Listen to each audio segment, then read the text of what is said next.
안녕하세요.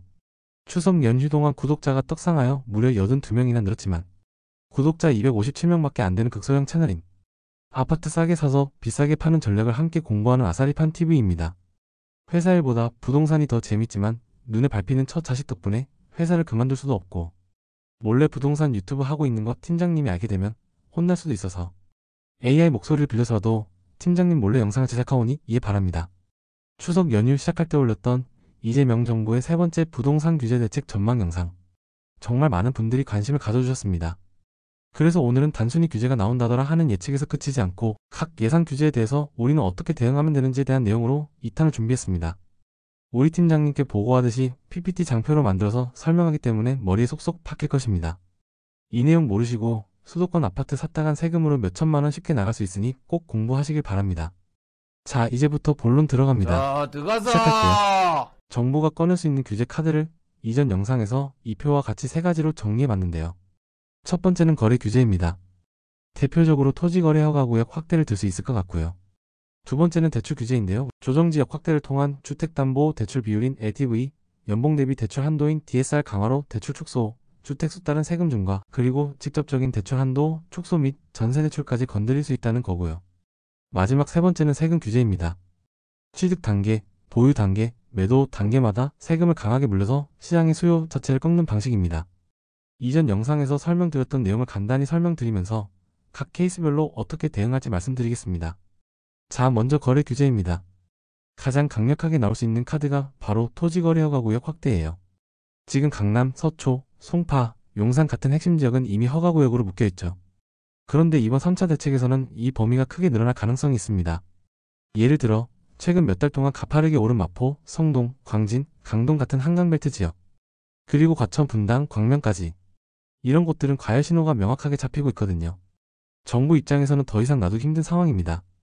심지어 서울 전역이나 주요 인접 신도시까지 묶일 수 있다는 얘기도 나오고 있습니다. 그럼 대응은 어떻게 해야 할까요? 실수요자 입장에서는 허가구역 지정 전에 계약과 잔금을 앞당겨 진행되도록 서둘러야 됩니다.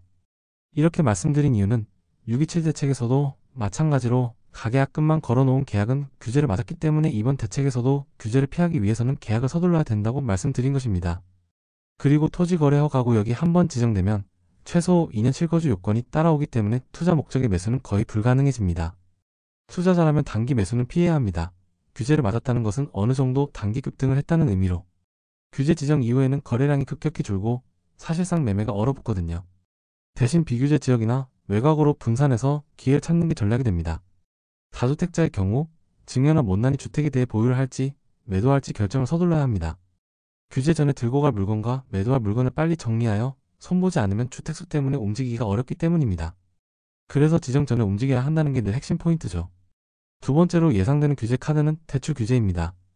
이 부분은 크게 두 가지로 나눠서 볼 수 있습니다. 먼저 조정 대상 지역 확대인데요. 조정 대상 지역 확대가 왜 대출 규제이냐? 라고 의아해 하시겠지만 조정 대상 지역에 지정되면 대출 주담대 규제가 자동으로 걸리기 때문입니다. 지금 과열이 심한 마포, 성동, 강동, 화천 같은 지역들은 아직 비규제 상태입니다. 최근 급 상승 중인 이런 지역들은 토지거래 허가구역도 아니고 조정 대상 지역도 아니고 투기가 열지구도 아니니까 돈이 몰릴 수밖에 없는 구조죠. 만약 이번에 조정 대상 지역으로 묶이면 가장 먼저 대출 한도가 줄어듭니다. 무주택자의 경우 주택담보대출 LTV가 50%로, 유주택자는 주택담보대출 LTV가 30%로 내려갑니다. 여기에 취득세 중과까지 따라붙습니다. 현재는 강남 3구와 용산을 제외하고는 모두 비조정 지역인데요. 비조정 지역에서 두 번째 주택까지는 1에서 3%의 취득세 기본세율을 적용받습니다. 이때는 취득세가 비싸지 않아요. 세 번째 주택을 비조정해서 살 때 8%가 되고 4주택부터는 12%가 됩니다. 그런데 조정지역에서 취득세가 아래와 같습니다. 2주택부터 8%, 3주택부터는 12%의 취득세가 붙게 되는 거죠. 3억짜리 집을 살 때 기본세율이 적용된 취득세는 330만원이에요. 그런데 이때 취득세 중과 최고세율을 받으면 얼마인지 아세요? 무려 3,960만원을 취득세로 내야 합니다. 무려 세금이 10배 이상 차이가 나게 되는 것입니다. 그리고 조정지역이 된다면 양도세도 중과가 문제인데요. 2주택자 양도시 기본세율의 20%가 추가되고 3주택 이상일 때는 30%가 추가로 양도세가 부과됩니다. 그리고 지금 집을 하나 더 사거나 아파트를 자녀나 가족에게 증여하실 분들도 긴장하셔야 됩니다. 비규제 지역에서 증여를 받으면 취득세가 3.5%인데 조정지역에서 증여하는 사람이 2주택을 갖고 있고 공시가격이 3억 이상의 집을 증여한다면 취득세가 무려 12%가 되는 겁니다. 그럼 조정 대상 지역 확대에 대해서는 어떻게 대응하면 될까요? 실수요자든 투자자든 증여를 생각하시는 분이든 조정 대상 지역 선정 전에 계약을 서두르셔야 됩니다. 이유는 앞에서 말씀했듯이 규제 전후의 세금의 차이가 가장 큰 이유입니다.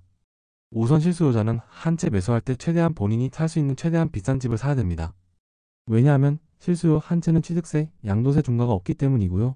1주택자의 추가 1주택 매수는 규제 전 매수해야 취득세 중과를 피할 수 있고 대출을 받아 주택을 구매하더라도 실거주 2년을 안 해도 되는 이점이 있기 때문에 규제 전 매수를 서두를 필요가 있습니다.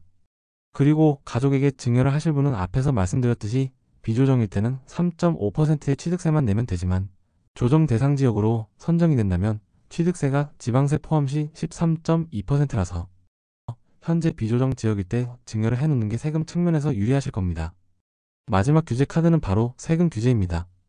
사실 이재명 대통령은 지금까지는 세금 카드는 쓰지 않겠다는 입장을 여러 차례 밝혔습니다. 서민 부담을 고려한다는 명분이 있었죠. 그래서 올해 상반기까지만 해도 집값 정책은 공급으로 할 것이며 세금 규제는 절대 없을 거라는 발언을 했습니다. 그런데 문제는 공급 대책이었던 9.7 대책 발표 이후에 집값이 오히려 더 튀어버렸다는 거예요. 공급은 없고 대출 규제를 하더라도 똘똘한 한 채를 매수하려는 심리는 이미 폭발하고 있는 것이죠.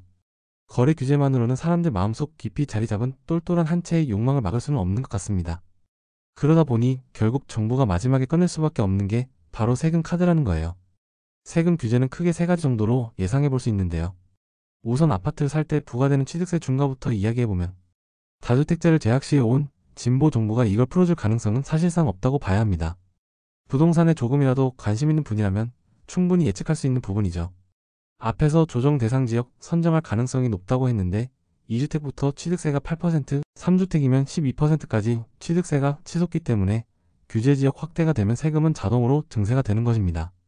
다음은 조정 대상 지역의 양도소득세 중과 부활인데요. 현재는 거래 활성화를 위해 다주택자 양도세 중과를 한시적으로 유예하고 있었는데 앞에서도 말했듯이 이건 26년 6월부터는 무조건 재적용이 될 것이 예상되기 때문에 다주택자 매물은 더욱더 시장에 나오지 않을 것입니다.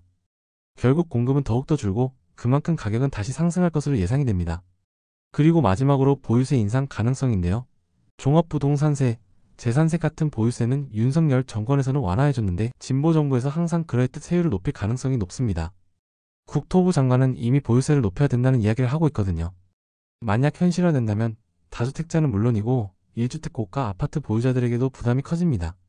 이재명 정부가 당장은 세금은 안 건드린다라고 말하지만 현재는 시장 과열이 너무 심하기 때문에 언제든지 뒤집을 수 있는 카드라고 생각됩니다. 그럼 취득세와 양도세 규제에 대해서는 어떻게 대응하면 될까요? 취득세 양도세 규제의 경우 앞에서 말한 조정 대상 지역 선정이 되면 자동으로 걸리는 규제이기 때문에 앞에서 말했듯이 규제 지역이 선정될 때의 대응안과 동일하게 대응하면 되실 거라고 말씀드리겠습니다.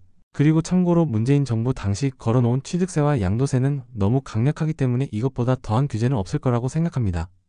오늘은 2025년 10월 현재 뜨겁게 달아오른 서울 수도권 부동산 시장에 대응해 이재명 정부가 내놓을 것으로 예상되는 3차 규제에 대한 대응책을 설명드렸습니다. 앞에서 말씀드린 규제들이 실제로 시행된다면 급격하게 치솟던 집값을 단기적으로는 잡을 수 있을 겁니다. 하지만 공급이 턱없이 부족한 수도권에서는 결국 풍선 효과가 나타날 수밖에 없다라고 저는 생각됩니다. 불을 끄려다 옆으로 번지는 격이죠.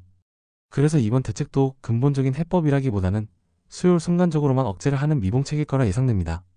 진짜 답은 언제나 공급에 있습니다.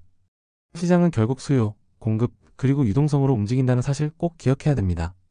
여러분은 이번 규제가 집값을 잡을 수 있다고 보시나요? 아니면 또 다른 풍선 효과를 낳을 거라고 보시나요? 의견을 댓글로 남겨주시면 제 생각도 댓글로 남겨보겠습니다. 같이 토론하면서 공부해보시죠. 이 채널은 주요 지역 위에 부동산 데이터를 한 달에 한 번씩 업로드합니다. 부동산 관련 내용을 데이터 기반으로 공부하고 싶으신 분들은 구독하시어 저랑 같이 부자 되어봅시다.